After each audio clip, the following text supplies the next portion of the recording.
Jimmy, it's Christmas time. What? Will you buy me something from BlueCrownAquatics.com? I will buy you something because I get free shipping. Free shipping? How? How do I get free shipping? I know a guy. His name's Robbie Chan. And what's that free shipping method? Well, I order some stuff and he sends it to me. But what do you? Is it a promo code?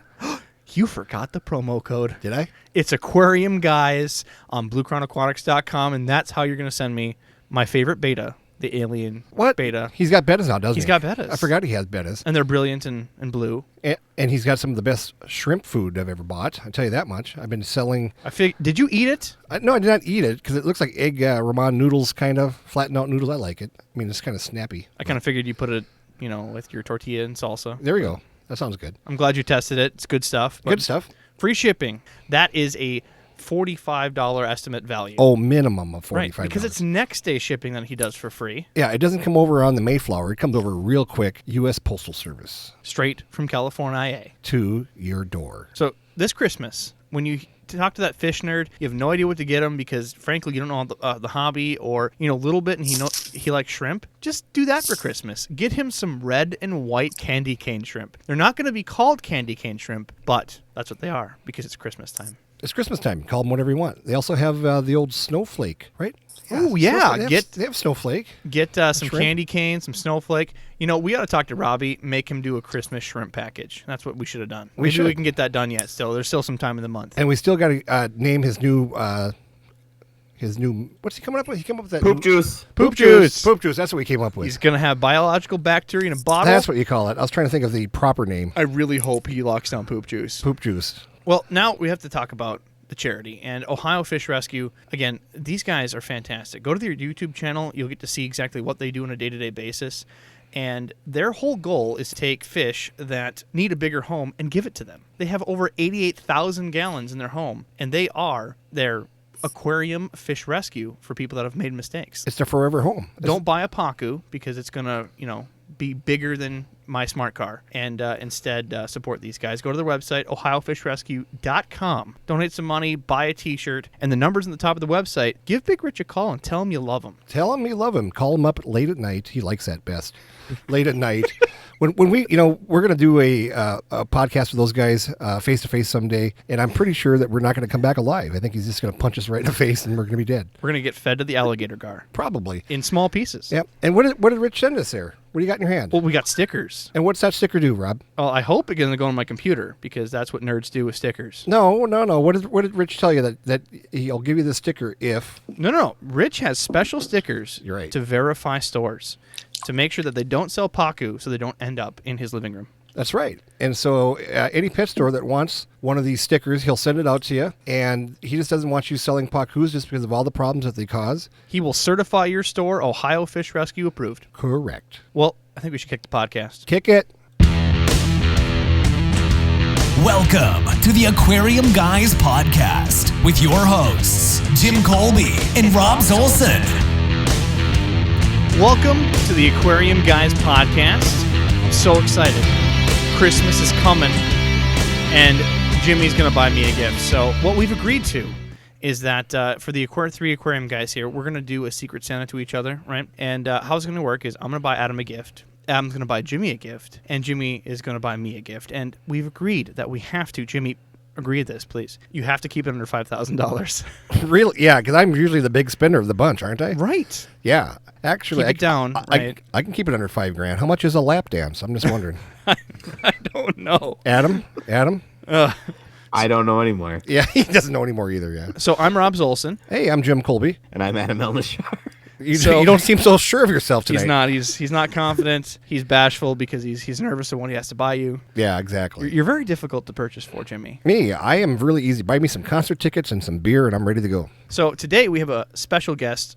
We have the infamous Mad Aquarist, Chris Biggs. How you doing, buddy? Hey, we're doing good, bud. Nice to be here, guys. I appreciate you coming on. You've been traveling, and you just came from a show. Is that correct? Well, last week I was away for work, but the week before, the weekend prior to that, was the OCA, the Ohio Cichlid Association Extravaganza. So Chris has a YouTube channel, and he just put up some videos giving the inside scoop on what you get to see on those. And I got to say, I'm quite jealous for the stuff I got to see on there. Oh, you guys, the way they do it, the OCA, the people that set up the what I call fish stores in their fish room, without the doubt, the biggest anywhere I've ever seen. ACA's, the American Cichlid Association convention, it moves around the country a lot.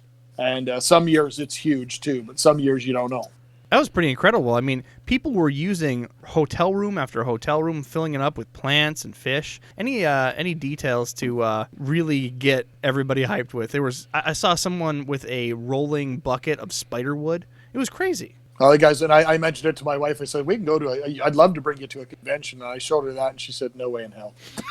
Wow. And It's out.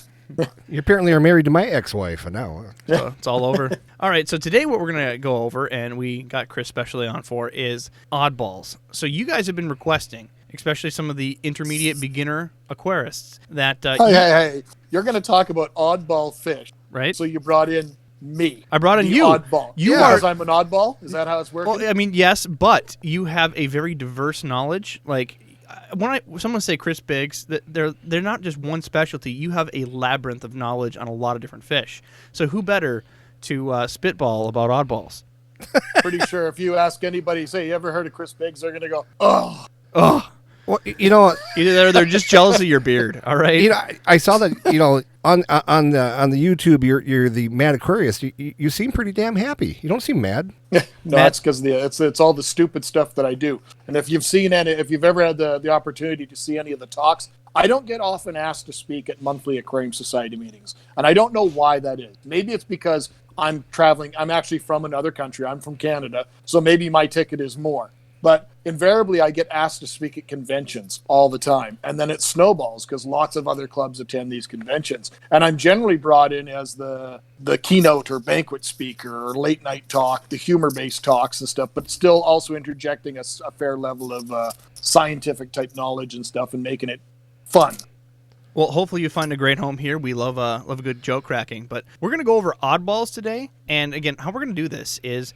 we're going to be naming a lot of different fish. We're going to do like a round robin style, naming off different species, and we're going to give you a small profile, maybe some of our experiences, but we're not going to give you everything. This is not going to be the deep dive on each type of fish. What I want you to do, encourage you, this is supposed to inspire you to do homework, research on your own, talk to your aquarium clubs, talk to some friends, and see what are these fish all about, and possibly could it be right for you. So we're going to dive into that, but we have some cleanup to do, of course. What do we got? So a few reminders. Number one, keep your hands and your arms inside the ride. Well, you last week mentioned about these, plant bulbs. Please. I did. And they're on order. They're going to arrive Friday. Excellent. So what we're planning on doing is at the end of the month, either before or after New Year's, right around that time, we're going to do a drawing for 5 individual winners, and they will each win 10 plant bulbs. Assorted plant bulbs? Yeah, it's going to be a little bit of a surprise, and they're not going to be the crappy Apon Wonder bulbs that you can get for $25 for a nickel. They're going to be some nice bulbs. I've got them on order. We're going to do some talk tomorrow on the phone, and we're trying to make sure that we get the best price so we can give away as many as possible. Maybe you'll even get 12. You never know. Perfect. So we're going to have on the bottom of the website, aquariumguyspodcast.com, you'll see the giveaway at the bottom of the website. Click it. It'll just ask for your name, some information, and we will do the drawing. Yes, we'll need your social security number, your credit card number, and your address. No. That's for a different form. This is just your name, just your number, and address, giveaway. So we can send it. Well, this isn't for my other business. Okay. No, that's everything in time. That's a credit check. You have to approve, the whole thing. It's like a cell phone contract. That's the black web stuff. That is. We won't talk about that. We won't talk about that. All right. So the other details is, find us on Facebook. We have a big Facebook group. Love posting. People ask questions. And Discord is an application that we're actually talking on right now with Chris, and we have a big community continually asking questions. They crack memes, and some of the memes they put on there have been, pretty mean against you and I, Jimmy. Yeah, I don't know why are people hating on us. I don't know, but they're saying jokes about you and your Secret Service stint, and of course they're talking about how much Betty White hates us, and right, and Betty White loves us, right, and won't return a phone call, but she loves us. The best one I saw was the Dave Chappelle meme. You got any more of that prime? Yeah, he looked like he'd been out snorting cocaine, and he had the big old white on his face. So if you want to have some fun, talk off topic or on topic, and get some fish help, join us in Discord. The link's on our website. And what I really like about Discord is we've got a large community, and I see a lot of the older aquarists, the more advanced aquarists, helping out the newbies, and that just puts a big smile on my face. So it's good to see. So this last week, we did a quick test stream because we're getting all the equipment to do live streams. So we're on YouTube to do questions live is another way of answering questions. But on our website, aquariumguyspodcast.com, we have email address and phone number, so you can call or email us, and we'll do questions live in the show. And we even have the right phone number this time now. We do. It's all fixed. Don't forget to go to our merch store. We just got a bunch of new T-shirts of our actual local artists in our Discord. Decided to get us some, and go check those out. We're just excited for your questions. We love questions, and we're able to answer a bunch of Discord. We're caught up on emails, though, but you said you had an email for us a few weeks ago, Jimmy. How dare you? Yeah, I haven't brought it yet.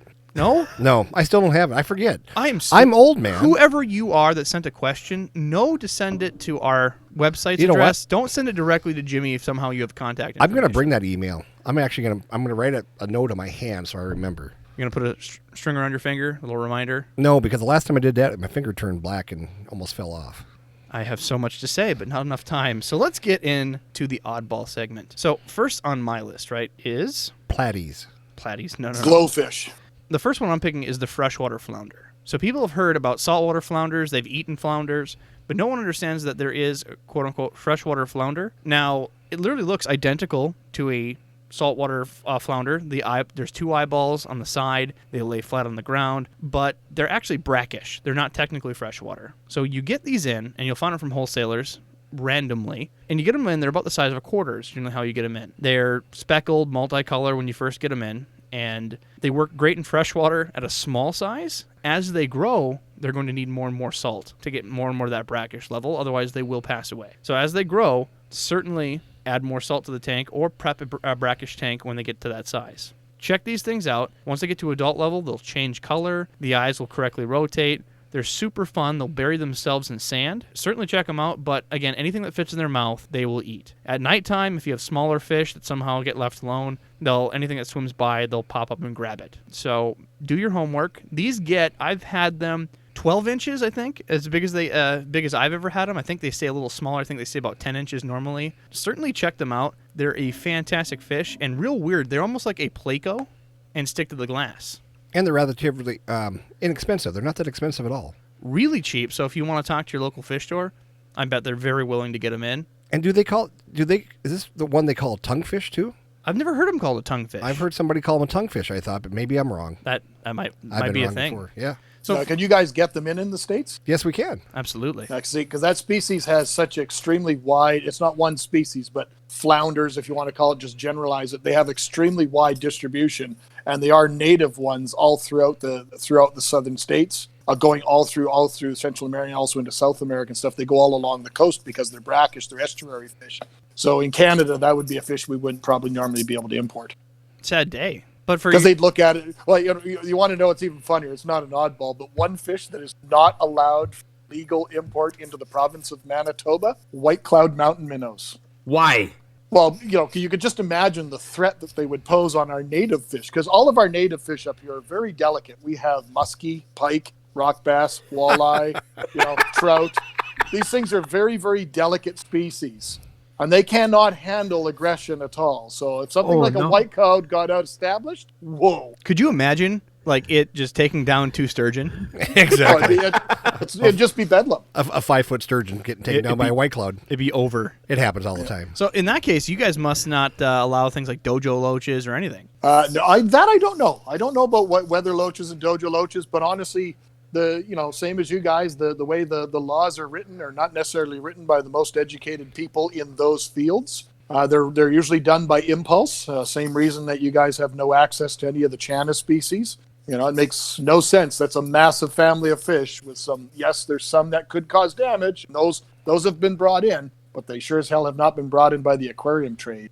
Those ones that have caused the problems have been brought in through the underground markets, through the fish markets, through the Asian communities and stuff, because those are prized fish for consumption.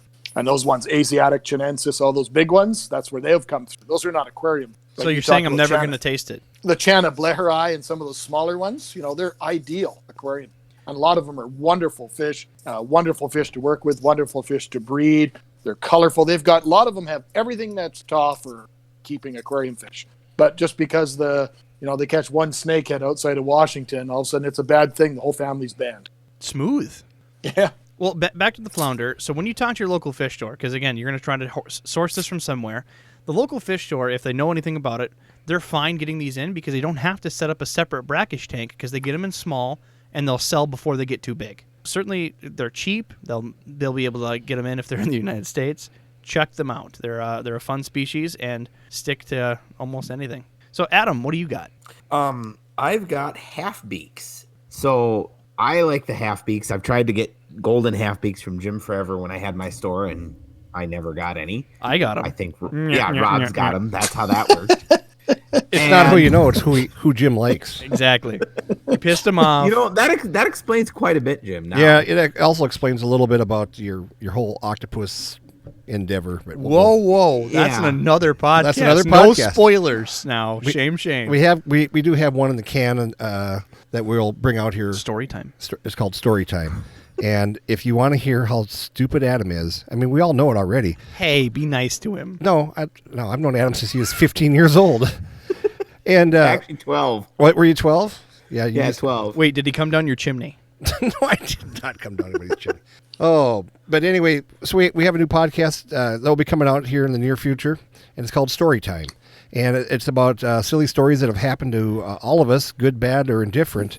And most of the funny ones happen to Adam because he's funny. When we say funny, harmful. Harmful, painful. Equally funny. Yeah. But no, the half-beaks is more of a category. There's a lot of different species, and the ones you were mentioning, the gold ones, right, are very small? Yeah, the golden half beaks are what I always tried to grab. They're about maybe 1.5 inches, 2 inches. They like the brackish water from what I've done whenever I could get them. And they're bright, shiny fish. They stay on the top half of the water. They'll eat bloodworms, bugs, pretty much. They won't eat flake food, but they'll eat, frozen bloodworms, live glassworms they really like, live fruit flies, that type of stuff. See, if it sinks, they don't go after it. when you look up these fish, you'll see they're like a pike body style. They're nice, long, slender fish, and they'll have just a needle beak. But again, they're called half beaks because the top jaw is much smaller than the bottom jaw. And their traits for wrestling generally have to do with breeding. They'll actually lock beaks with another male and wrestle over females. No, in the industry, you only know those 1 or 2 species that have been in the trade forever, right? Yeah, there's like 3 species that are common, yeah. Oh, there's a whole new bunch coming because, well, they're actually in the trade already, but they're not the ooh and ah. They don't have that sexy appeal. They're not bright colored and stuff. But Hans George Evers, formerly the head guy that from Amazonas Magazine, you guys had mentioned Amazonas Magazine before in podcasts. We certainly have. From Germany. Hans George Evers traveled extensively to the island of Sulawesi. I don't know if you know where Sulawesi is, but it's this little tiny chain of islands that looks like a sea in the middle of absolute nowhere. But in Sulawesi, he's done presentations on this island and the fish from here, and he gets so excited about it. Well, all that's there is these half-beaks. There's about 3 or 4 species on this chain of islands. They're all brown. They're all completely freshwater, but they're all brown. And then all the super exotic shrimp from those islands, Denurlerai and all those really weird ones. They look almost like saltwater shrimp, some of them, but they're completely freshwater. The only problem being is none of these fish will ever get established in the trade because they need a pH of 9, 8.5 to 9 with almost no hardness. Now, you guys are pretty established aquarists. Try and fathom making that water. Good luck. Do you live by a volcano for some reason? Yeah, but the problem being is almost all these things have been destroyed now in the wild by the introduction of tilapia, so they're pretty much all gone. That's pretty sad. So these wrestling half-beaks, any of the ones that I've dealt with, have all been live bearers. These are all they're all live. There's only 2 genera of half-beaks.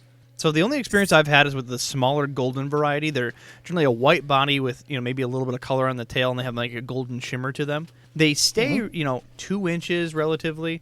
And they're a lot of fun. They stay away from other fish. They're generally peaceful unless, again, there's males. And it's not one of those deals where you put 2 males and they're guaranteed to fight. They'll only do it over females for, spawning purposes. What's that one half-beak that the male gets that almost like that red little thing on his lip? Oh, you remember it back from the trade? That's the only half-beak I've ever kept. Isn't it? Is that it? Yeah, it might be it. That's the only one I've ever kept and bred was that one. But I remember they were probably 3.5, maybe 4 inches in size, at least for the males. The females were smaller. Yeah, those get a bit bigger. And you said that they love live food. They really do. They'll take a cricket down that's bigger than them and start trying to rip pieces off of it. But I did successfully get them on flake food. As long as it stays to the top, they're going to attempt to interact with it. But did they thrive on flake?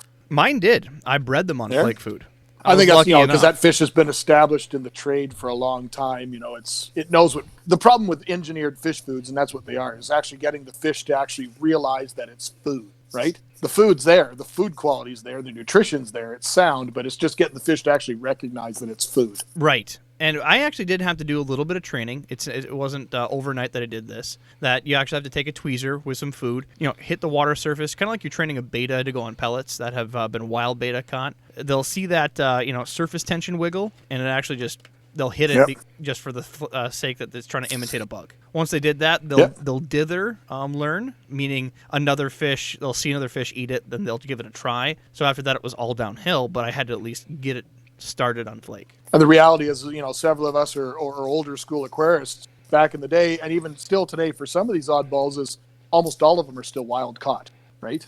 So we all are, a lot of people, that's a very important to bring up, is a lot of us are forced to deal with those type of challenges, getting that animal to eat properly first on the best type of food we can offer it that's closest to its natural food, and then slowly trying to transition it to something that's a bit easier and readily available. Absolutely.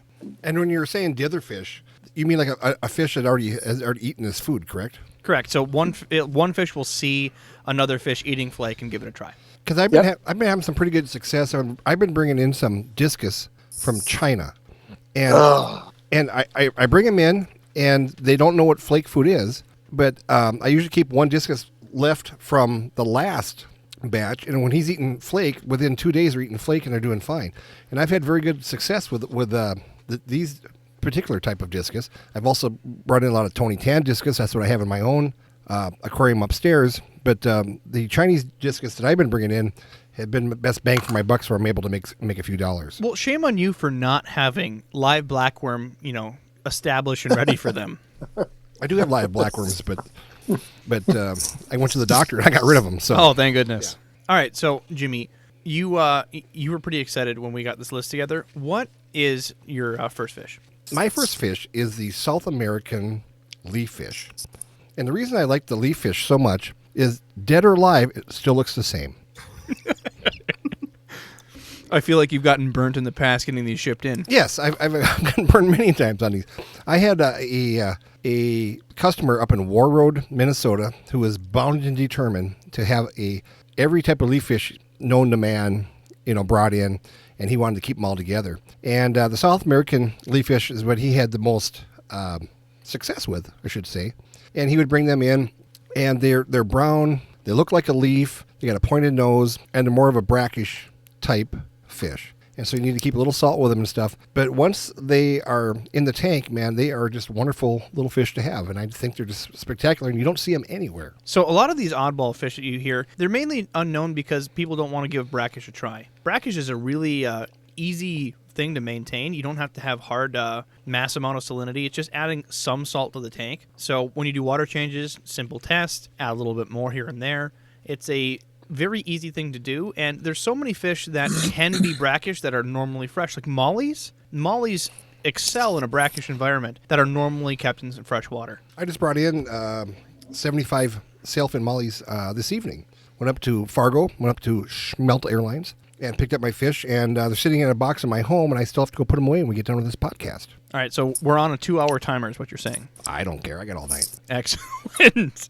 So one question, though. When you brought the gentleman in War Road his fish, say that they didn't come in, did you just prank him and put a bunch of almond leaves in a bag? I did, and he was not that smart. So, yeah, he was, hey, that's only $12. Thanks, Jim. Didn't check it until later, No. called you back? And I said, well, I must have died. It's your problem. That's my guarantee. It died. It's your problem. See, Adam, it's not just you. He hates on a lot of people. Apparently. Shame, shame. All right, so, Chris. Yes, sir. What's your first fish? First fish. Yes, your first oddball. First oddball fish. First fish that I've bred that's an oddball fish? No, first on your list you want to tell listeners about. I don't know. Let's talk about piranhas. That seems to be something everybody likes to talk about. Hell yeah. What? Yeah. Weird. Now, I've never kept any of the real, what we'd call the sexy ones. Like somebody had mentioned, Adam mentioned, like the rhombius types, the blacks and the silvers and the golds and all those ones. Those are fish that you can only keep singly for life. You buy them small, they're going to be expensive. You're going to grow up big, they're still going to be expensive. And you keep them by themselves forever. So which ones are you that mentioning? I like are the red bellies and the caribas and all those ones that are, nice shoaling fish They're all I feel like breedable. you've had these in your own experience. I've never, like I say, I've never kept any of the elongated or the long beak ones, those ones that have to be kept solely by themselves. My interests are very, very, very black and white. My interests are always in captive maintenance, captive breeding, and then I move on. I figure out that every fish to me is like a puzzle, and I figure out the pieces of the puzzle to make it happen, and then I move on. Because as an aquarist, that's really that's what the way I view my goals are. And I can manipulate almost everything that I want to manipulate to make a fish breed. I can manipulate water chemistry. I make my own water using RO water. We can manipulate it as aquarists by heat, so we can make any environment we need to. With the advanced now, we're using all these different botanicals, like you guys were talking about, the almond leaves. These things, if we can alter chemistry of the water and adding beneficial products to the water, those leaves, all those different types of leaves offer medicinal type products So, to the water. I got two besides questions. tannins. Sorry? I got 2 questions. Number one, we definitely need to know how you've bred red-bellied piranha, because it's a mystery for a lot of people, because number one, they're hard to ship, they're hard to keep, much less breed, so we need to hear that. And number two, since you've had such extensive experience with breeding, we need to know, what music do you choose? My fish room is always my old fish room. My one now is my old fish room back in the day when I was in my peak. Was always referred to as the lab. Everything was set up very specifically for doing breeding fish. How romantic. I had a very, very much variety of tank sizes, going from small, very controlled tank sizes all the way up to 750 or 1,000 gallon tanks. And that way I had my list of fish that I could always work with, and they could move around depending on where I need to go. Using reverse osmosis water gives you that ability to do anything that you want. It's just the only thing you got to bear in mind is reverse osmosis water by itself is extremely volatile. It's very violent. And what it means by that is it needs a buffer. So if you don't put any buffer in that, it'll find a way to buffer itself. And it'll strip the calcium right out of the anatomy of a fish if you're not careful. So shells will dissolve, so just use a proper buffer, stabilize the water, and then either adjust it up or down, make it whatever you want. I learned that the hard way. I did Go ahead. too. I learned that the hard way. I was young and dumb. This was like, 8 years ago, 9 years ago? Yesterday. The same, yeah. And I was actually, this is how I met Jimmy. I was sitting at our local grocery store, and because I didn't have the test kit, it was still coming in the mail, and I didn't know how per water was. I was sitting there getting, jug after 5-gallon jug of RO water to at least have a base to start with. And Jimmy came in and was like, "What are you doing?" Because I took up the entire aisle. He couldn't get through. He He's had just trying like to get 50 bread. gallons of RO water. I was trying to get 75. I was Yeah. still filling. It took me that long because I had to fill these. They weren't pre-full. And you're like, no, don't do that. I'll call you tomorrow. I did it anyway. Sure as hell, it literally dissolved shells in my tank.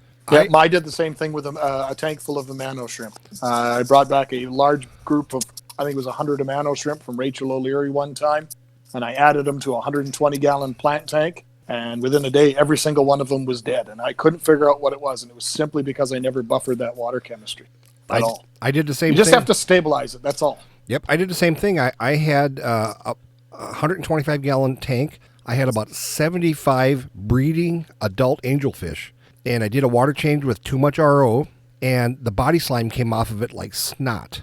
And as they're swimming around, the snot just kind of drug behind. I'm like, what did I just do? It was horrible. It was so sad. Yeah, the problem with Aquarist is, we all think we think we know what we're doing, but once we start using RO water and all these things, we're actually playing real high levels of chemistry, and we just have to sit back a little bit and respect it. And often, but as bad as it sounds, more than often, some of us have to go through one of those type of mishaps to learn that, like, you'll never forget it now. Yeah, when I saw Robbie at the grocery store and he had all that RO water, I flashed back to Vietnam when all my angelfish were falling apart. Man, it was a sad, sad day. I just thought you were on meth or something. Being No, twitchy. I can't afford meth. You know that. Do they sell that in the grocery stores there? Yeah, we do. Yeah, in the United States. absolutely do. It's right next to the cocaine. So we got to get back to the questions, though. So we still need the to piranhas. know the piranha breeding and what song selection you use for breeding. Well, music's been my entire life. I started playing drums when I was 3. I started touring when I was 12. I did it professionally for a number of years, and I've toured a lot of places and stuff like that all over the world and stuff. And I got out of it because I'm very, very compulsive, and I joke about the meth and all that sort of stuff with you guys there because I knew some good friends and stuff that lived in those kind of areas, and I knew that that's a big problem that's prevalent to you guys. And I'm not segueing into something that I was one of those type of people, but I have the very type of impulsive personality that I'm either all in or not. And after going to a pile of funerals in my 16th or 17th year, I says, no, I don't want to be a part of this. And now you keep fish. And I stepped out. So I got into fish because my fish has always been around my life. And I always want to find, but I have to have that science background. And that's where the breeding came in really, really quick and easy. My first breeding a first fish when I was a little kid just cemented that quick. But for piranhas, like if you've ever bred a convict cichlid, Okay. You can breed piranhas. They breed very, very much like cichlids. Really? The problem being is people don't understand. People buy 3 piranha and then they set them up in their 25-gallon tank. And then as they get bigger, they buy a 40-gallon tank, and they slowly move them that way. If you really want to be successful with piranhas, buy a group of like 8 or 10. Like for me, for breeding fish, if I go back in the years when I was in my infancy and I was starting to breed fish, a bag of 6 at an auction or at a pet store, no problem. But as the species get more obscure, harder to find, 8 to 12 is now my minimum. And for piranhas, the bigger the number, the better, because you're going to lose some. As they go through, you know how you keep a big group of cichlids, they beat each other down to cement that pair? Puberty. Piranhas are exactly the same way. And once you've cemented a pair, they will stay as a pair pretty much for life, as long as they're well fed. And the problem being is, back in the day, people always just used feeder fish and stuff. Or the, even worse side is that they would basically try to convert them onto things like strips of beef heart. That is the most wrong type of product. Just a good quality krill, smelts, fish-based meat-based that these fish would naturally see. And just keep them good and healthy. And once the other factors, they have to be mature. Like you're looking at a piranha mature, you're looking at well over a year before it's going to be mature. And it's got to be, a good 5 inch, 6 inches in size before it's going to be fully sexually mature. And then they'll show you. The male will start courting the female. It's exactly the same for all large characins, be it the silver dollars, all the different Matinus species. And I'm sure Pacu would probably be the same if any of us ever had a tank big enough. Maybe Big Rich could be the first to be successful, because God knows everybody wants to have some freshly tank raised Pacu. Oh man, do we ever? Wow. That'd get his hair up in a hackle. $3.99 a piece, baby. Yep.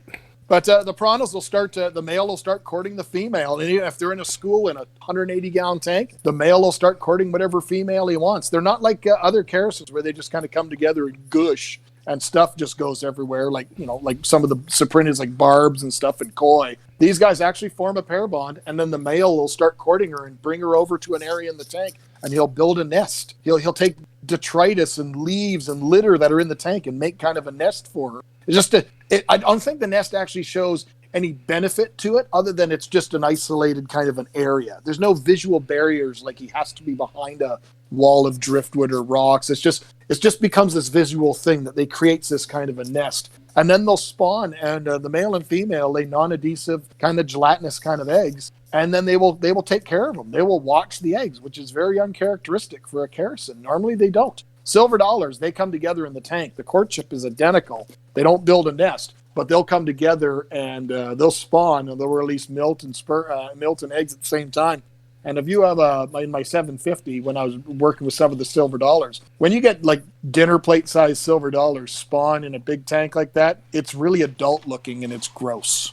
If you say so. Wow. So I have a quick question here. For the piranhas, did you try to have baby piranhas and baby silver dollars at the same time? Because I know in the wild, the baby piranhas will like take little bits out of like silver dollars or pacus that to help like release aggression, because they'll like all pretty much go at the same time. Or how did you diffuse the aggression in the babies? It's very challenging. I'd be lying if I'm saying anybody that I know that's ever bred piranhas, and I probably know 20 people that have bred certain species of piranhas. It's generally the same sort of list, because nobody's working trying to breed some of those insane, solitary, mean ones. Because I don't know anybody that is. But any of those ones that are in that red breast or the Caribe types, those ones they're all the same. But they're all extremely predatory on each other. And same as cichlids. Like when you raise a batch of cichlid fry, it doesn't matter if it's a big dovi or if it's a convict, you will notice that if you're not diluting and keeping your water chemistry on par all the time, you will notice that certain ones will grow faster than others, right? Well, Yes. The bigger ones are always going to be your dominant males.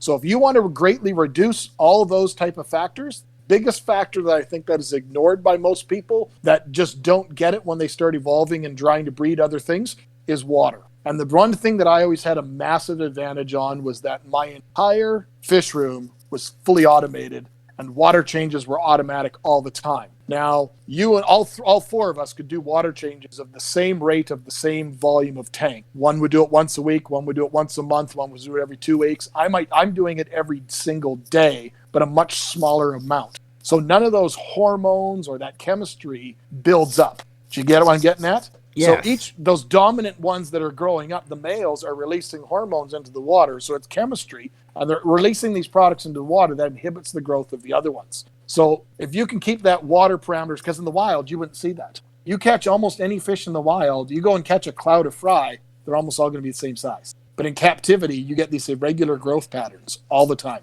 That's And fascinating. that's water chemistry, because they don't deal with that in the wild. The water's constantly flowing in the wild, but we don't do that in the aquarium, right? Yeah. Secrets have been Fish unlocked farms today. in Florida, they do the same thing. Like a lot of the big fish farms that are really southern Florida, there's no mud, there's no ground. So you don't go down there and think there's all these beautiful mud ponds and stuff. No, it's crushed coral rock. And they etch it into the ground, and the water runs 24/7. And where does the extra water go? It just filters through the bedrock and is pumped right back up again. And you don't get that irregular growth in all those cichlids that are raised at all those South Florida farms. Right. You just don't see it. And that's what it is. It's a factor of water chemistry. Well, to continue Yeah. on the piranha subject, so Adam, we just talked about red-bellied piranha. What are the other two obscure piranha? So I've actually had both black and gold in my store. I had special orders for them, and they were a pain in the ass to get because they had to come straight from Peru, or supposedly from Peru. At least that's what the list said, because I had to translate it. The golds that I had come in, they were bagged individually, and they didn't stay in the store very long.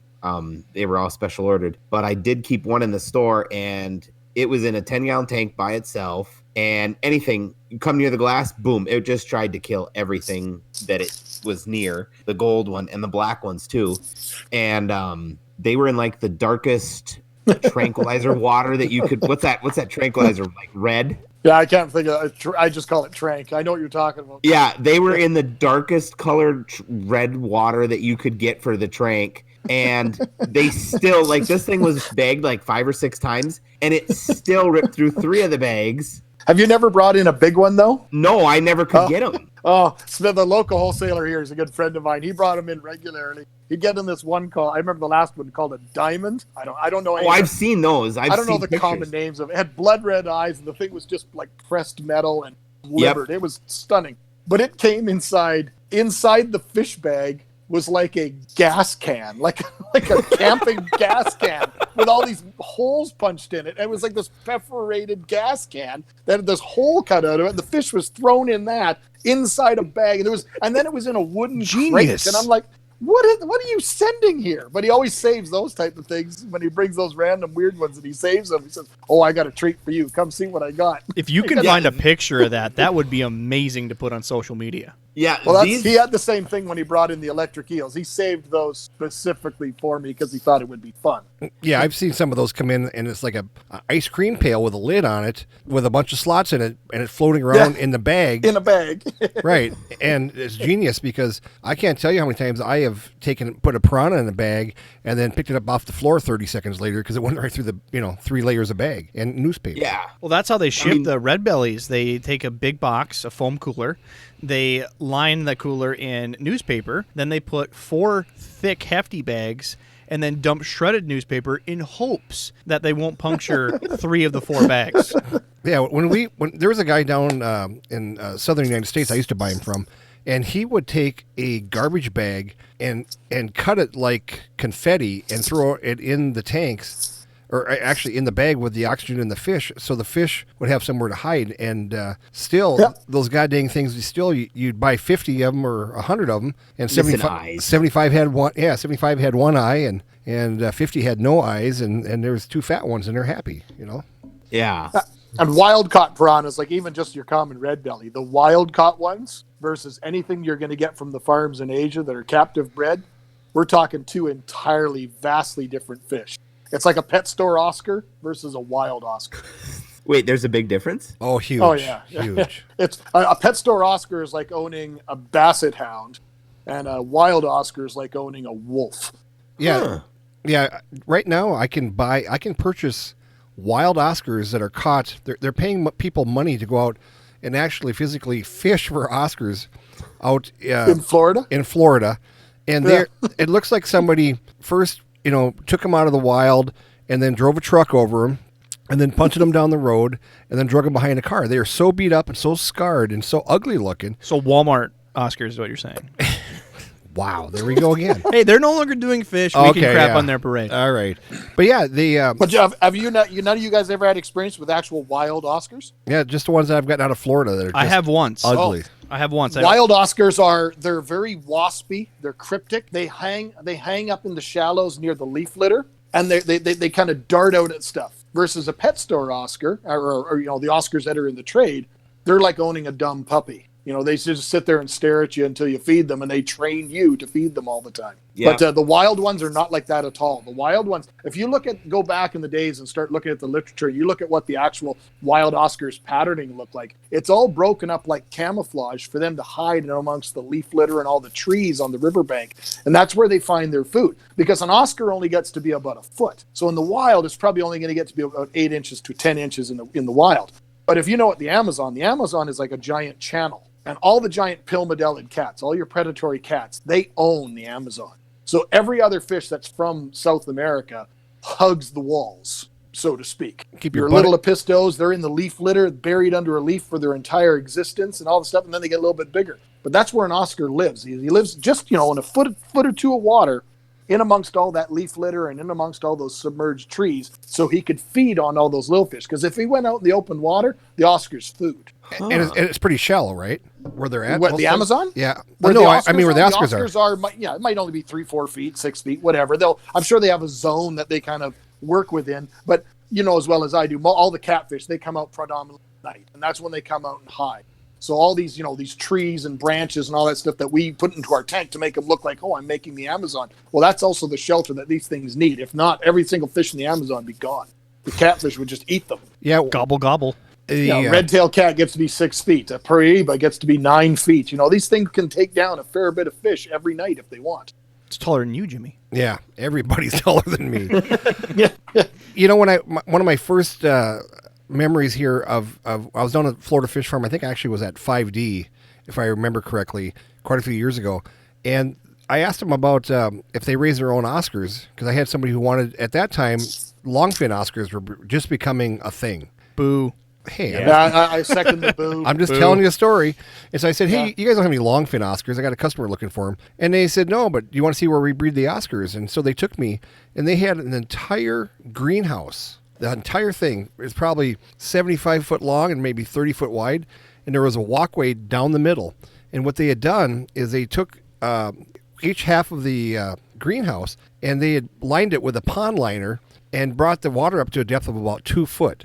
And what they did is they took cement blocks and made basically little bedrooms for these Oscars. So as you walk down the walkway, there'd be a pair of Oscars inside these cement blocks, and the male would be standing in the doorway protecting the eggs. And so they would go by and check for eggs every day, and they'd grab the eggs on a piece of slate. And because the Oscars were so goddamn possessive of their eggs, the slate was probably about the size of a football, but they actually had a wire on it that stuck out of the water, so you could grab the wire and not put your hands in the water to grab the slate. But they probably had, I want to guess, probably 75 to 100 pair of Oscars in there, and they were just pulling eggs left and right. And I was just totally amazed about the amount of Oscar eggs that they were going through. And I said, "There's no way you guys can sell that many." And they just laughed and said, "Yeah, you wouldn't think so." It's one of the top 25 aquarium fish in North America. Now, 5D has not bred that fish for you're talking probably at least over a decade. Right? Yeah. Oh yeah. Now, 5D has not been breeding that fish actively for a long time. There's one guy, there's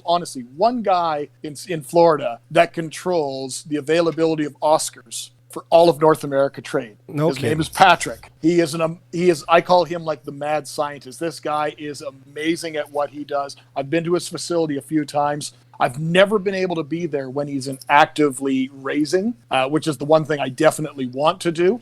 But, to go from Canada to Florida, it's not just a weekend trip, But Shout out to Patrick controls Patrick. everything, and everybody has to kind of treat him really, really well, because that's all he really does. But what he does is he has a small farm.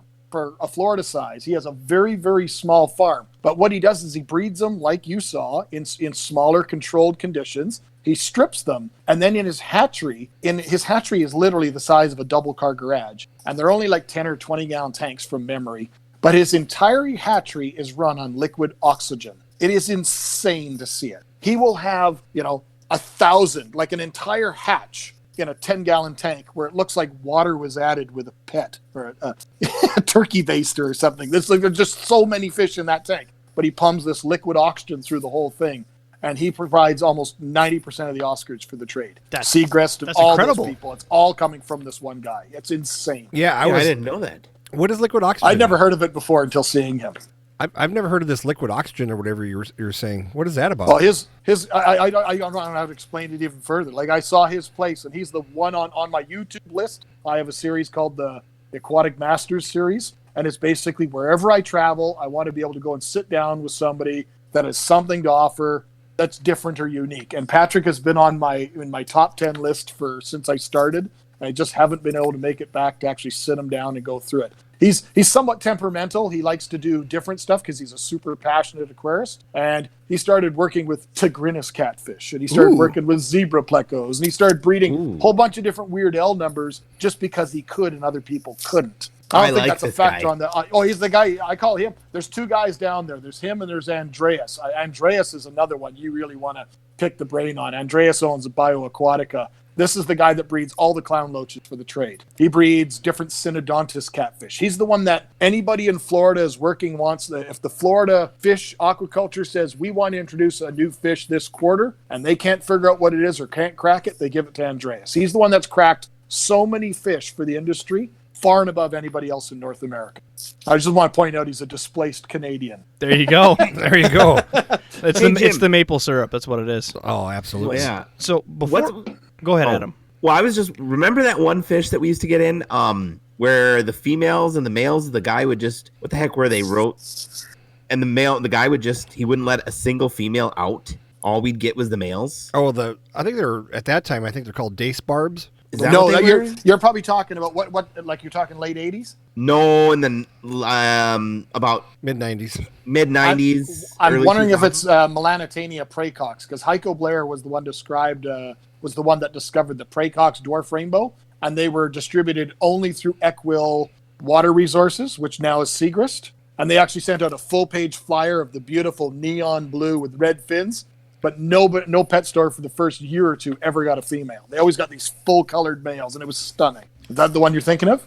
No, they were a barb, or not a barb, an Indian shark. Well, They were the ones with the gray with the red and the black and white fins. Oh yeah, you're the Denisonii barb. Yep, there you go. Torpedo barb, yeah. Yeah, Well, those I were don't ones. I don't even know how you sex boys and girls on that one. And that's a pelagic species, so that's not a species that's going to be bred readily in captivity without the hormone induction. Well, I'm going to pause you guys. We're going to get back on track. We have done a power tangent here. We're about over 50 minutes in. Just for sake of time, let's change this one up. fish. Well, I really want to get, because you have a crazy story that you told us before the podcast that we really want to get to.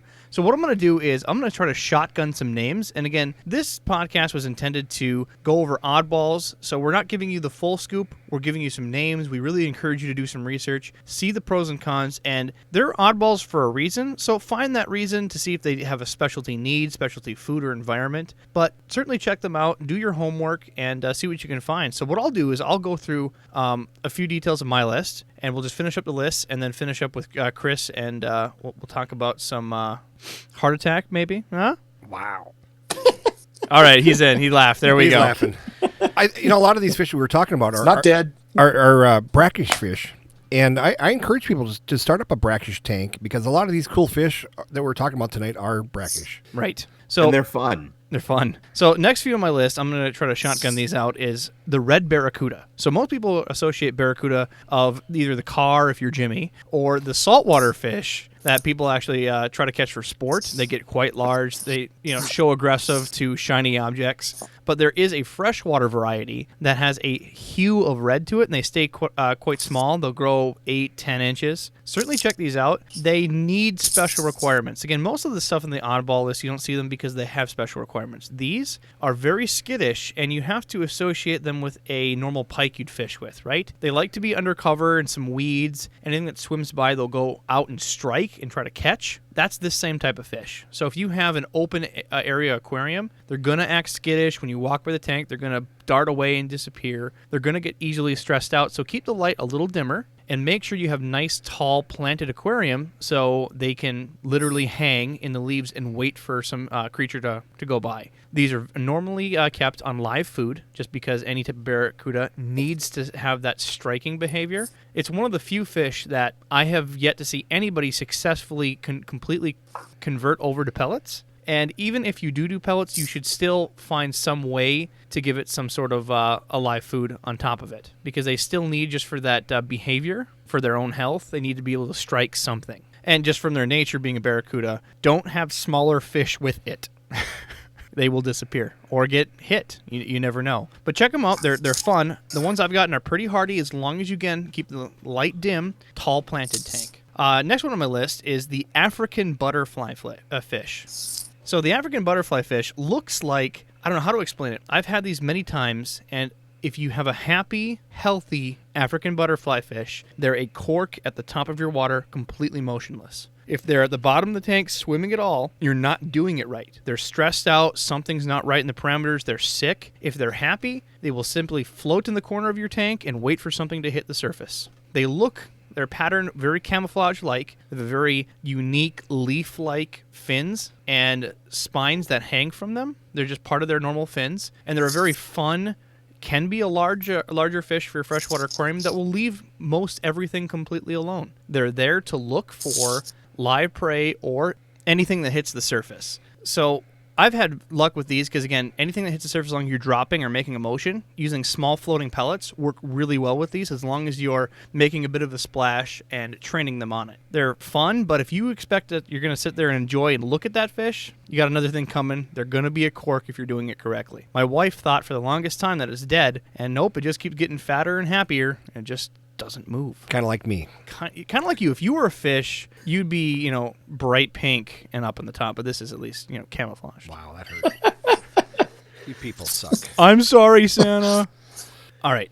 Next on my list is mud skippers. So if you've never experienced a mud skipper, go on YouTube, type in mud skipper for National Geographic, and they have this sweet Naked pygmies Saturday morning expose talking about the wild mud skipper and how these fish walk on land. It is really cool. They're in their natural habitat. They stay on the shoreline and, again, burrow in sand or mud. And they literally take their fins, they collapse their gills, so they actually hold water in their gills, and they can, for up to 10 minutes at a time, walk on the beach in the mud and reel around. They come in normally brown color, but they have generally blue patterns depending on what type of mud skipper you get. If you're getting African mud skippers, they have a very specialized water need. They have to have a beach. So if you're going to try to put this in, say, a 55-gallon tank, literally you have to fill half of it with sand, and half the tank is down in the water. The rest have to literally go up onto shore. You can leave a small pool on top, but they still have to be able to crawl out of the water for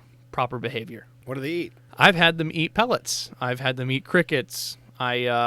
I haven't had them long-term. I've had them short-term, and people buy them and have them eat ecosystems. I've given them recommendations, but they do pellets. But again, it's that transfer, like we talked about before, crickets to pellets. I just don't want them crawling out of the tank and sucking on my face when I'm sleeping. They're pretty weird looking. They have these dopey faces and eyes that stick out of their sockets. It's real cool. Certainly check them out. It's the stuff that keeps Adam awake.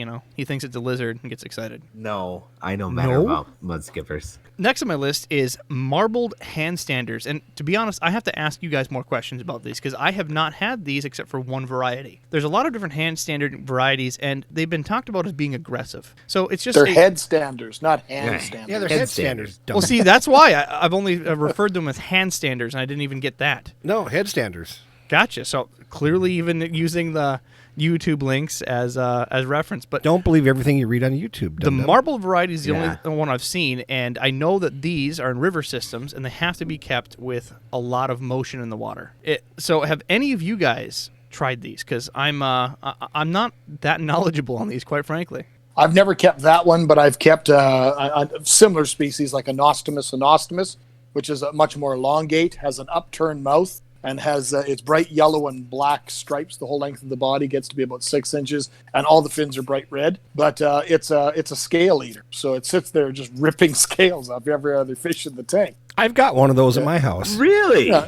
There's a reason all those headstanders and Leperinus and all those things, they're really beautiful and cute when you see them in the pet store when they're small, but almost all of them get up to these massive, socially aggressive species. And none of them have been really bred in captivity, because I believe most of them are actually pelagic. They have to move. They have to migrate to be able to breed. So none of them have been bred in captivity. And frankly, I don't think anyone's going to divert a lot of attention to trying to breed them in captivity, because there's just no market for them. I never brought them into my store because they just didn't sell. They just stay there. I've got an Usually in the albino. middle of the tank. I got an albino channel catfish that I got as a rescue that Rob and I got, and I put him in. He's probably 10, 12 inches. I put him in with a 24-inch koi, That's your scale ripper? and he ripped off all the scales off my flipping koi, the big meanie, and killed my koi. No headstanders for you then. No. All right. So again, know that these warnings are out there. The ones that I had for the marble didn't seem that aggressive, but again, they didn't get to full size either. But these fish literally, at all times minimum, sit at a 45-degree angle, like they're pointing down. They go from 45 to a 90, and that's essentially where they sit in the tank. They're high river system, so they love the current in the water. If you're going to have them, make sure you have essentially jet propulsion in the tank to keep the cycle going for them. So they're always at that position. It's almost like they're standing on their heads. Head. On their hands. That's it. We're gonna give the new like a terrible local pet store name a handstander now. Thanks. Handstander. Thank you, internet. Thank you, internet. Let's talk about hatchet fish, huh? Yeah, you know why? Because they look like hatchets. They're also marbled. Yeah, There's silver ones also. yeah. All right, that's a big family of fish. All those Triportheus, the elongated hatchets, Love they're those. awesome fish. right. Love those things. So I love them, yeah. And they jump like a son of a gun. my last fish I spoke about in one of the first episodes we had in the podcast, and that's the Anableps, or commonly known as four eyes, and I know quite a bit about these. These get decent size, but they're super fun. They extensively live at the surface, and they have two pupils in their eyes, one set that's looking down, the other set that's looking above the water. They essentially look, I can describe them as like a dolphin or frog fish. The ones I had were about 10 inches, and they are live bearers, but they have really weird breeding habits. You have to have a gonopodium either to the right or left, and the females, privates, have to be to the right or left. So if you have a right-handed gonopodium, you have to have a left-sided female so they can breed correctly. Now, Jimmy's been shaking his head and really not believing this, but Chris, you got to back me up on this one. You've had these, right? Well, yeah.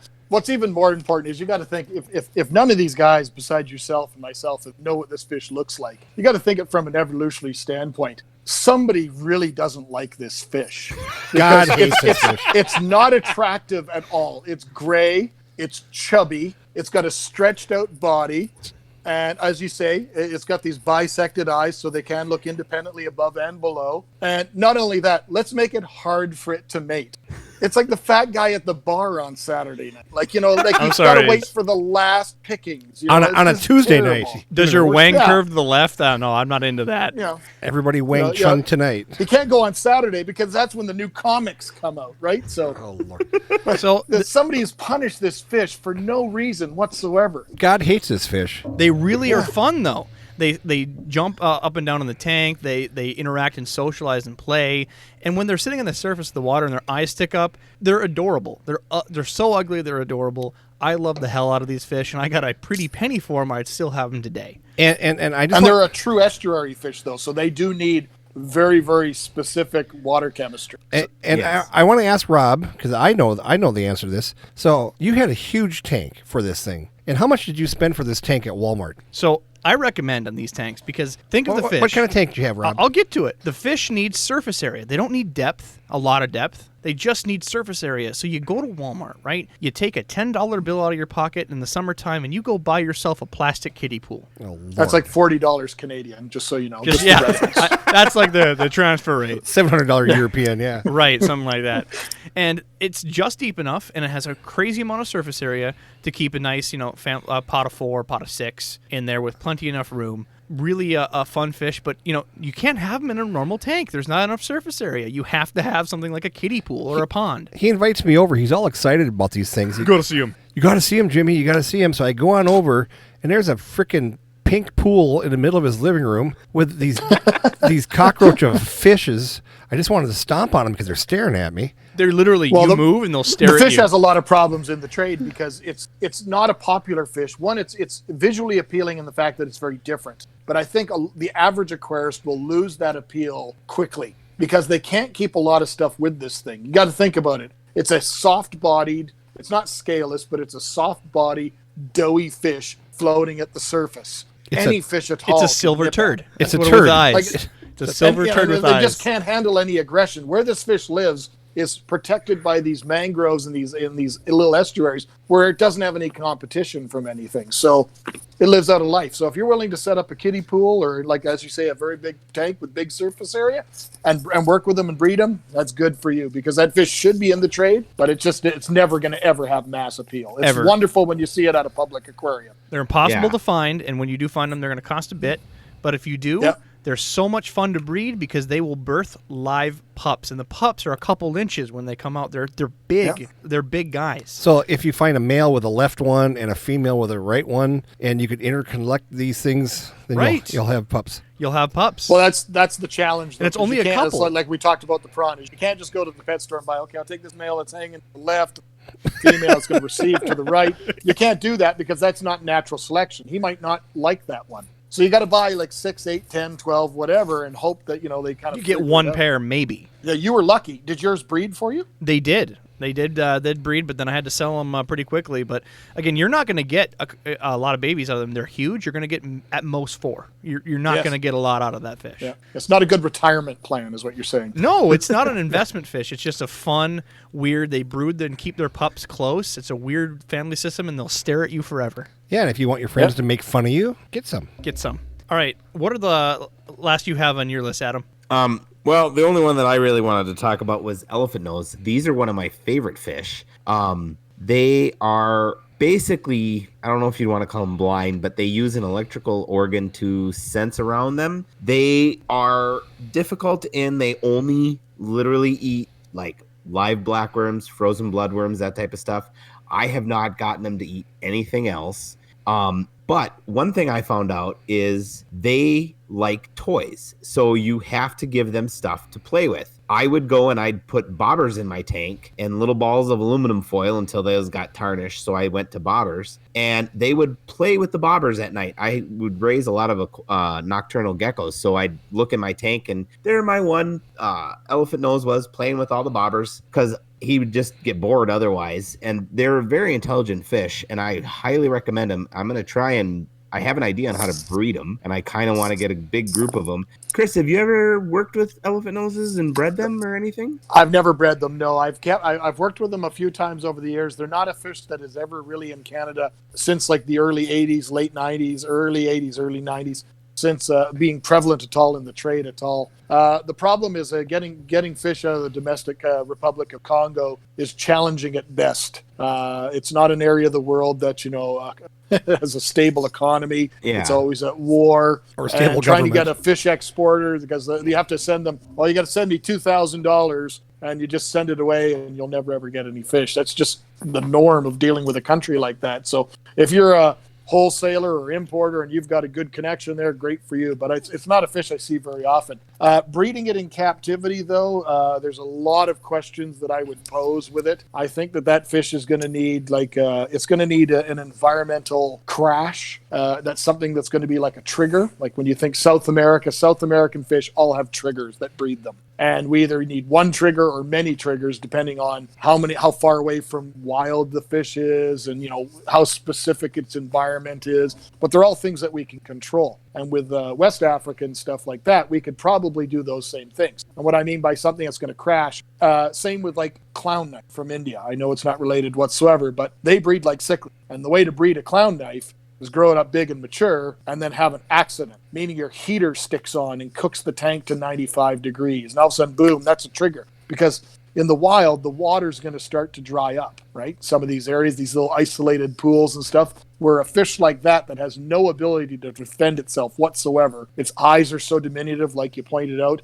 It lives in the absolute darkest, shallowest ponds. And it sifts around with its little appendage looking for food sources. I think you're going to need a pH to crash, a temperature spike. I think you're going to need lower water, extremely soft, bringing the hardness down to nothing, and probably being even pH down to 5 to be able to some sort of a trigger to even get that. But there's so much stuff that's not known about that fish. I often wonder if that's a pelagic species as well that needs to have a migratory, an area that has to migrate to be able to get to some spawning grounds. And that's not something we can replicate. That's the one thing that we cannot replicate in captivity is fish that need to migrate. One of the things to consider is you can't use some of the traditional medical treatments. Say, like for ick, you can't use methylene blue with them. They're scaleless. They're scaleless. Right. So if you're going to have it, you have to be prepared with other methods like UV filters or such. Just know that you have to deal around with that. Now, if you're going to try to breed them, you're crashing the pH, you're upping the temperature.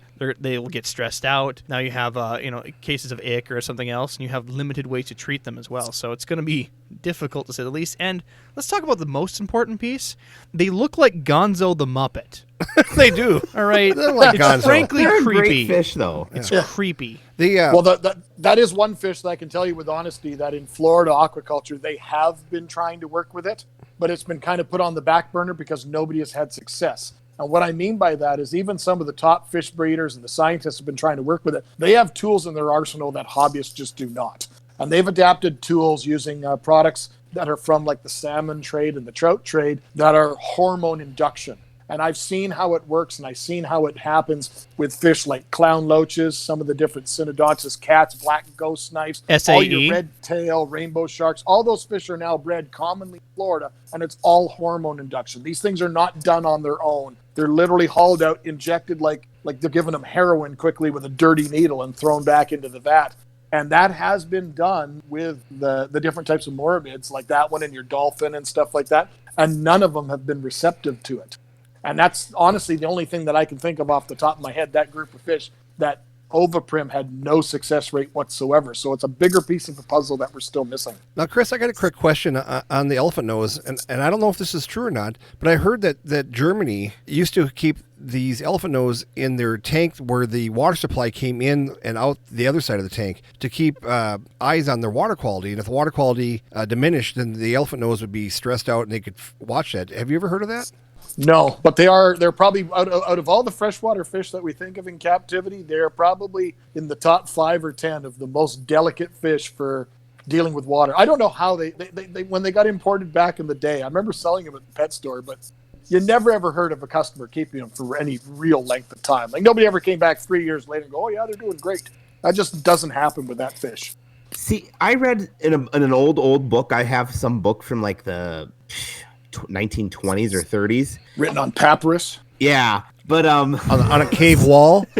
Yeah, in Jimmy's bedroom when he was a in kid. my handwriting. Yes, they were talking about how they thought that they were a family fish and that they needed. I always was told that they need to be by themselves because they fight. They do. The book was saying that they would keep them together in groups. If you got a group together all at the same time, they would like take care of one. If they would like other ones would take care of the sick one and they bring it food and stuff. Have you ever heard of that? Or I've heard of something like that, but I think the real reality is, and I think the way we keep fish now is evolving. At least in North America, it's starting to evolve to where Europe has been for a long period of time. And it's going very much in a strong focus towards natural. You go back in the 80s and 90s, and two of you guys said you'd own stores or own stores. You would never back in the day have ever considered taking a 70-gallon tank that you filled with cardinals and making it dark black water. You know what I mean? That kills carbon sales. Like you would never do that. You know, you'd take your Malaysian driftwood and try and remove as much of that tannic before you put it into the tank. But I think if you were to do buffalo or these elephant nose successfully, or just to even keep them, I think you'd need a very large tank. I think you'd want to have a good group of a minimum of 6 to 8 to 10 to 12 individuals. And I would want to have so much wood and leaf litter in that tank that creates these visual barriers that the fish just will, they're always using their electronics and stuff to sense different things in their environment, that there's too much it's almost like sensory overload. There's just too much stuff in their environment that they can't fight. Does that make sense? And on a that makes sense. On a creepiness notice, their eyes glow in the dark when you shine light in there. It's because it's Gonzo, man. Yeah, it applied for the Muppets, got mad, and swam away. Yeah, and after he shone the light on it, it died the next morning. That very next morning. It usually jumps on the floor. I used to bring them in. They were packed 15 to a bag. I bring in 15 from the Congo. And back in the day, I was picking them up for $1.99. Yeah, they weren't wholesale. expensive because they were plentiful back then. Right. Nowadays, just the price of petroleum. It's not, you bring in fish from over there because you know this. You bring in fish from over there. It's not the price of the fish that it's costing. You got to get them here. It's the shipping. Shipping. The shipping, the box, the heat pack charge, the cold pack charge, the oxygen charge, the you looked at me sideways charge. Doesn't matter. They just make stuff up. Well, what's the next fish on your list, Jimmy? Well, next fish on my list is something I want Chris to talk about, and that is the electric eel. Oh, God. I know little or nothing about electric eel other than the fact that I've seen some things in National Geographic and some different things where they've done some studies and they've tested voltage and stuff. And I think I heard a story that Chris might be able to tell us a little bit more about how much voltage they can release. Enough that it hurts. So this is an oddball that we don't recommend you get. I'm not going to lie to you. This is purely for entertainment. Yeah, don't get these. No one should have it. And the people that we see that in the pet stores that get it, yeah, I understand that they're doing that to attract customers, and most of the time they'll just keep it there and they won't sell it. It's just something for people to look at. It may kill you.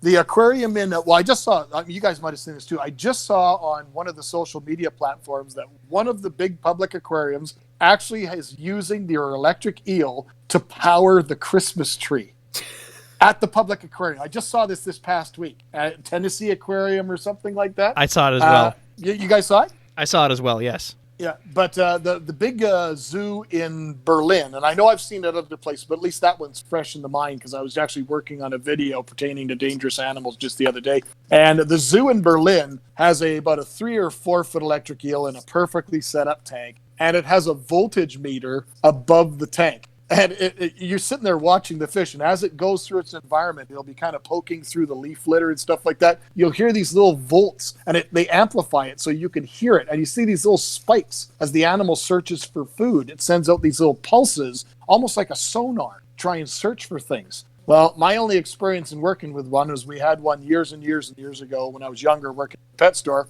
And to really date it, back in the day, the pet store tanks were all the old school metal frame tanks with the slate bottoms. I don't know if this one had slate bottom. I think this was a little bit newer than that, where it had a glass bottom. All the tanks in the store were under gravel filters. And we were a little bit more modern in the fact that this is the advent when they started having power head pumps, heaters. Other than the radiant heater that clipped on the back, it actually submersible, the old original Hagen ones. And this one animal, again, like you said, it was like a store pet. It's not something we ever would sell to anybody. It was just there as an attraction. And, a lot of stores should need those things. They need those display tanks to get people excited. And this thing was definitely unique. It just looked like a giant 3-foot turd sitting in a tank.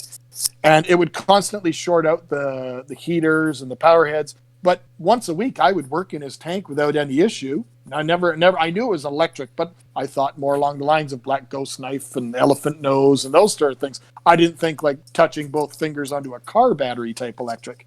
But this one here, I guess I was on the tank and I didn't like what I was doing. My arms were wet. My arms were resting against the metal frame of the tank. And I honestly don't know. I have no recollection whatever happened, other than that it pulsed or it hit me or something. It just did something it didn't like. And I got thrown as if I stood on a mortar. I got thrown from the tank. I hit my back against another row of tank, broke a couple of tanks with my back in the fish room, full of water and fish, and then fell on the ground. And they brought me back in the ambulance, and they told me that it had stopped my heart. And I feel totally fine. I had no repercussions from it whatsoever, other than the story. It's not like I have any scars or burn Did they do an marks or anything EKG? like that.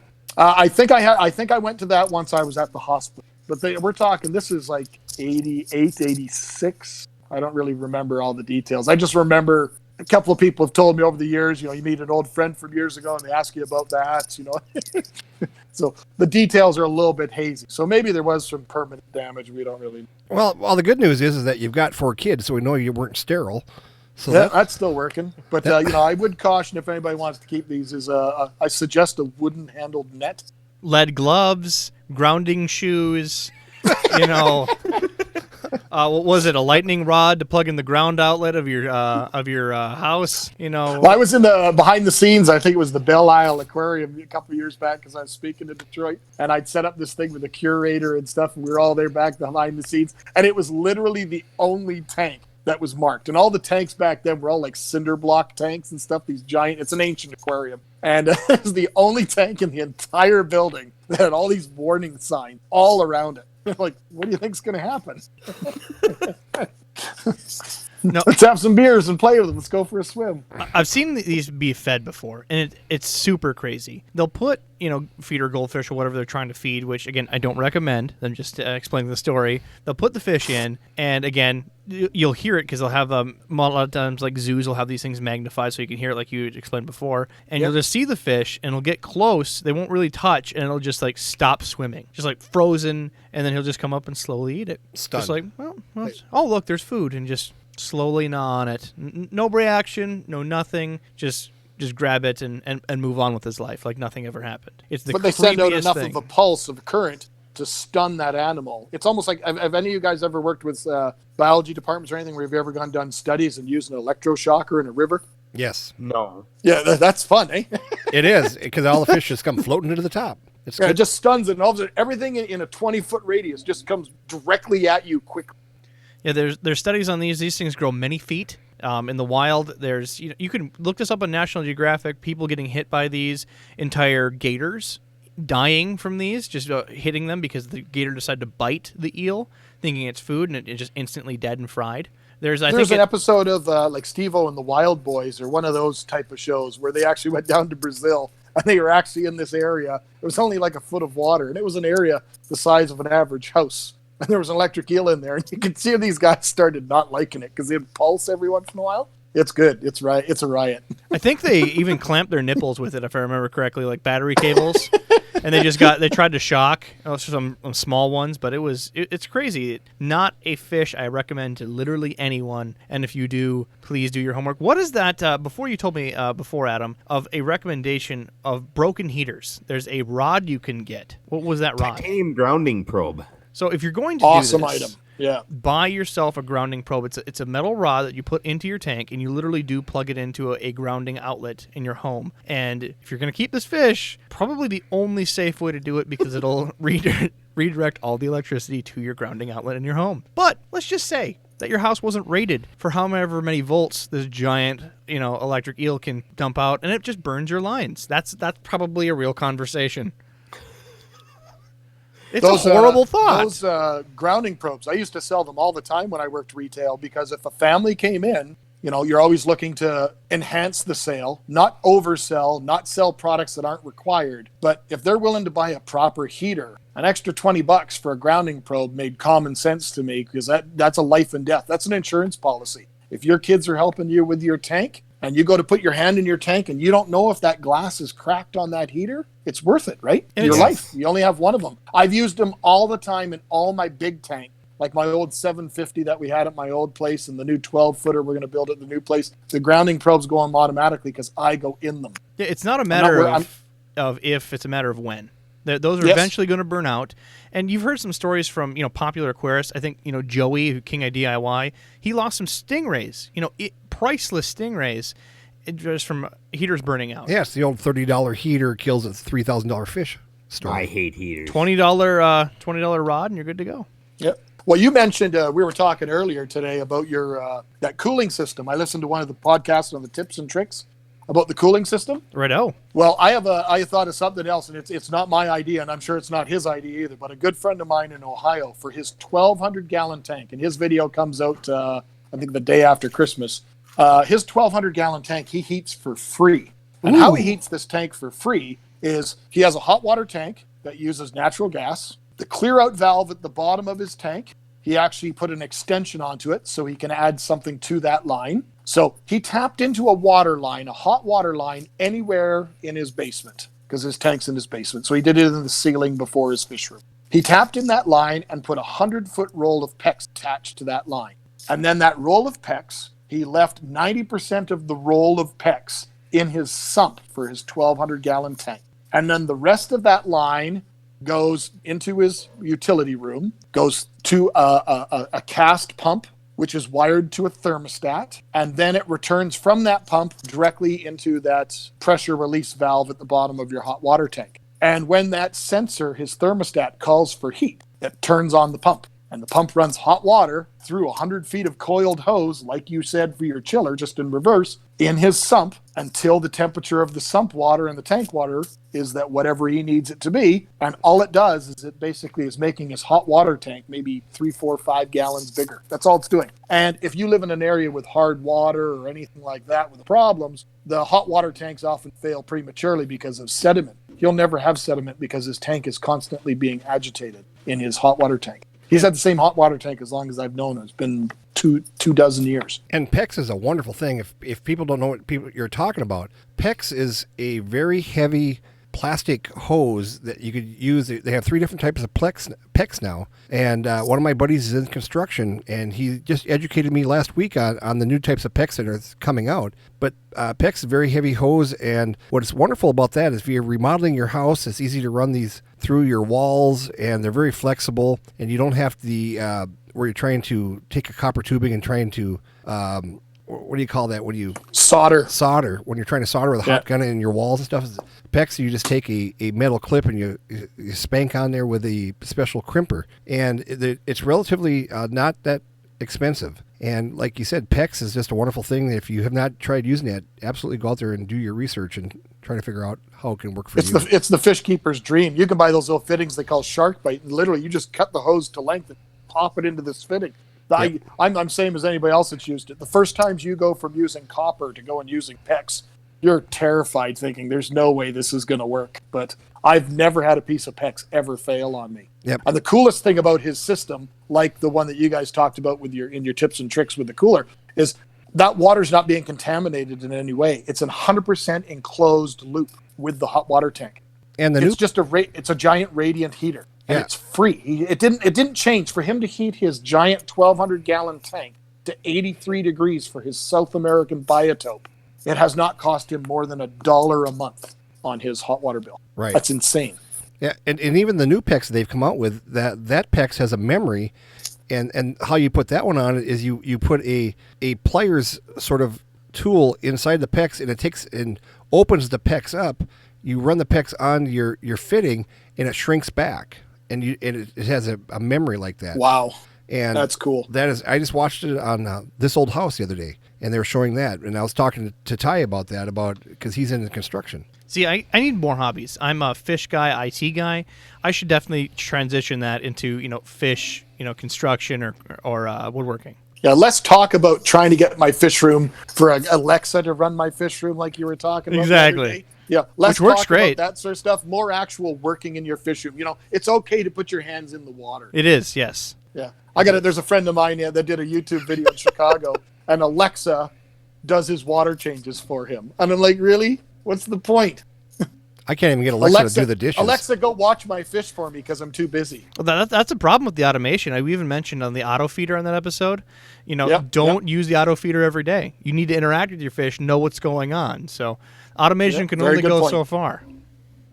But Chris, it's been fantastic. We appreciate the story, and we're glad to see that you made it through the heart attack of the electric eel. I didn't have a heart attack. It stopped. It just stopped. Yeah, that's what they tell me. Whether it's true or not, I don't really know. I'm not dead. You heartthrob you.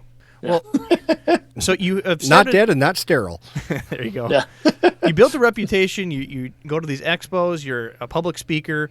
You're quite knowledgeable. And now you've started a YouTube channel recently. Tell us a little bit about that before we disconnect. Well, it was basically by pressure of many people kept badgering me over the years to get started doing it. Joey was one of them, actually, at the very beginning. He didn't pressure me, but I saw the power of it. I was the keynote banquet speaker at the Big Fish Deal in Washington, D.C. or Maryland I don't know which number it was. And it was the first time Joey had ever spoken before outside of YouTube. And I remember meeting him, and we knew we were both Canadians. We chatted. I didn't know anything about YouTube. Honestly, don't think I've ever even watched a YouTube video until that point.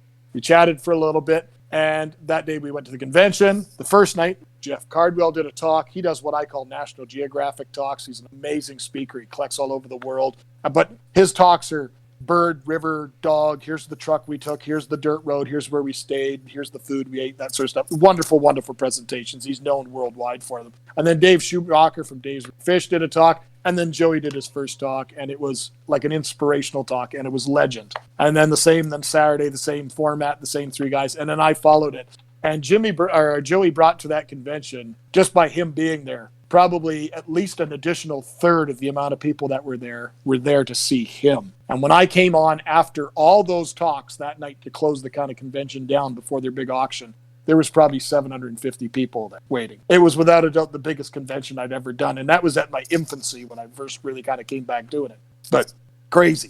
So now we're going to finally get all this wealth of knowledge on YouTube. You've already got a lot of different content, a lot of the insider secrets, like even the videos of how the conventions go. And Adam was watching some other more humorous content. So certainly check it out. What is the name of the YouTube channel? It's Chris the Mad Aquarist. I'm sure if you just type in the Mad Aquarist, but it's Chris the Mad Aquarist Biggs, you'll find it. It's got an ugly black and white picture of my mug, but I won't deviate from what my original mandate was. It's me. It's me in all honesty. It's who I am. I'm going to showcase things that fascinate me. My major background for me primarily is in botanical sciences or plant sciences, and ichthyology was the secondary. So fish has always been an interest, but plants was what I started going towards to finish my master's.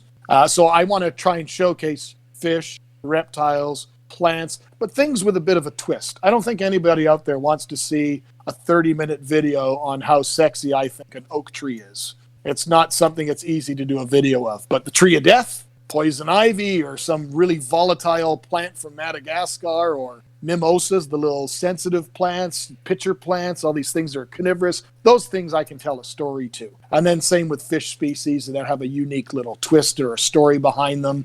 And then there's sections called the Aquatic Masters, where I interview world-class aquarists all over the world that bring something different to the table. And then there's different series called Rants, which are Into the Mind of Madness, the Mad Aquarist. It's just going to be whatever I want it to be, and hopefully the people are enjoying it. Well, don't miss it. Go to his channel, subscribe, and you'll see him on other places. He's guest starred with Rachel O'Leary, the How a Fish Rescue. Certainly check him out. Give him some love, and don't forget to hit the like button afterwards, because that's only decent. That's like you leaving your tip without having to do money. So just give me the tip. Just give him the tip. Just the tip. Well, guys, thanks again for listening. I hope you go and take some of these names and details and research. Remember, they're oddballs for a reason, but if you can accommodate their special needs, you can find a real treasure to show off to your friends that no one's ever seen before. And go to our website, aquariumguyspodcast.com. Join us on Facebook, Discord. We're going to get Twitter back going again. Shame on you, Jimmy. We'll answer your questions, and we appreciate the love. And don't forget to subscribe to this so it goes directly to your phone, so you don't have to see when it goes. Well, if they do that, then I don't have to tweet out anymore. No, you have to tweet. We're going to get back on the tweet train, buddy. I'm not very good at tweeting. I'm not very good with the electronics. And unless it's a jukebox at a beer hall, I'm not very good at electronics. Just not good at all. I need to see this jukebox. But thanks again, guys, for listening. Thank you, Chris, and we'll see you on the next one. Thanks, guys, for listening to this podcast. Please visit us at aquariumguyspodcast.com and listen to us on Spotify, iHeartRadio, iTunes, and anywhere you can listen to podcasts. We're practically everywhere. We're on Google. I mean, just go to your favorite place. Pocket Casts. Subscribe to make sure it gets push notifications directly to your phone. Otherwise, Jim will be crying in his sleep. Can I listen to it in my treehouse? In your treehouse, in your fish room, even alone at work. What about at my man cave? Especially your man cave. Yeah. Only if Adam's there. No. With feeder guppies. No. They're endless. You midget-loving, sucking motherfucker. Well, I guess we'll see you next time. Later.